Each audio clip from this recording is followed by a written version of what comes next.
95, just 96, I ended up in Atlanta just before the Olympics, and I got a job in real estate. Still remember it was about $7 an hour. And I started going to night school, which I put myself through night school. And that's really where my work career, my professional career really took off. And I was good at it. And I've always been competitive, and, I worked hard at it. But I had great help as well, because I had some people that saw some talent in me. The company owner really saw that in me, and he nurtured that. And he taught me the business, and I became really good. And within a few years, I was making a couple $100,000 a year. When I left for business school, I was making very significant money, and everybody thought I was crazy. Why are you going to business school? Why are you giving this up? And really, I wanted to see if I could compete at that level. Yeah. An Ivy League MBA was very prestigious, and I was like, I want to see if I'm smart enough for that, because I had graduated summa cum laude from Georgia State, but that's a good program, but that's not Ivy League. Yeah. And let me insert yeah. that you're a self-described alpha male, and that's proven throughout the book. Yeah. After another. It's kind of hardwired in, and and that can be a very beautiful thing, but an uncontrolled alpha male can create a lot of havoc in life for himself and others. And that shows up in my life too, right? And then I came out of Columbia Business School, graduated, top 10% of my class. I got recruited by GE, and my career there took off very quickly as well. And again, this isn't just because I was so brilliant, because a company like GE, especially at that time, had a lot of talent, but you had to be seen by someone that pulled you out of the crowd. And, I happened to meet a mentor again that, saw something in me, gave me the better assignments, the better jobs. And I kind of became, his right hand. And this was an officer of the company. So that gave me a lot of visibility. And from then, my career really, really took off.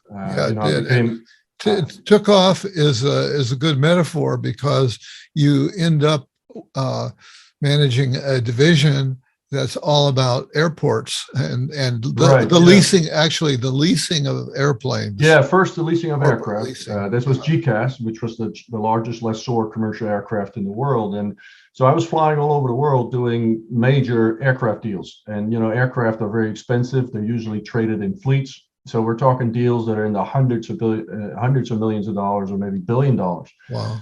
And so a rounding error, can be a significant loss if you screw it up. And but I was really good at it. I was good with numbers. I always have been, and I was a good sales guy. And so they put me on the front end. I structured these very complex, cross-border text transactions, and I just had a knack for it. And I always had a knack with people and selling, so they considered me a rainmaker, and those get paid the best, because those are the ones that drive the business. And that's right.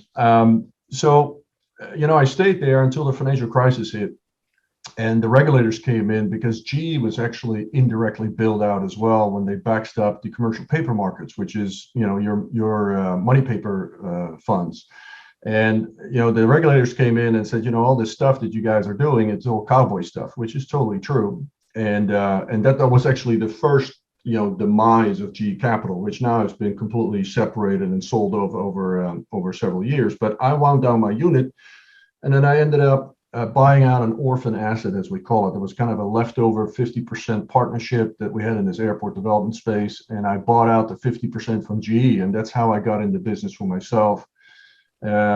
And the first 9 or 10 months was actually really complicated. This was 2009, everybody was, real estate was a dirty word. Real estate development was like toxic. But we found serendipitously, and there are no flukes in the universe, but we ended up landing a deal in Bogota, Colombia. And this was a massive real estate development deal on the airport that was under redevelopment. And that really just turned the whole company around. From there, that put me in touch with pension funds and private equity investors, and we ended up expanding all over Latin America, building real estate related and infrastructure related. Let me interrupt you here, because I want to back you up to what's really a big part of your story is your love story. Of course, and somewhere in way back in the story, there was a first marriage that ended in a Yes. divorce, Yes. but then the big love Yes. came after that.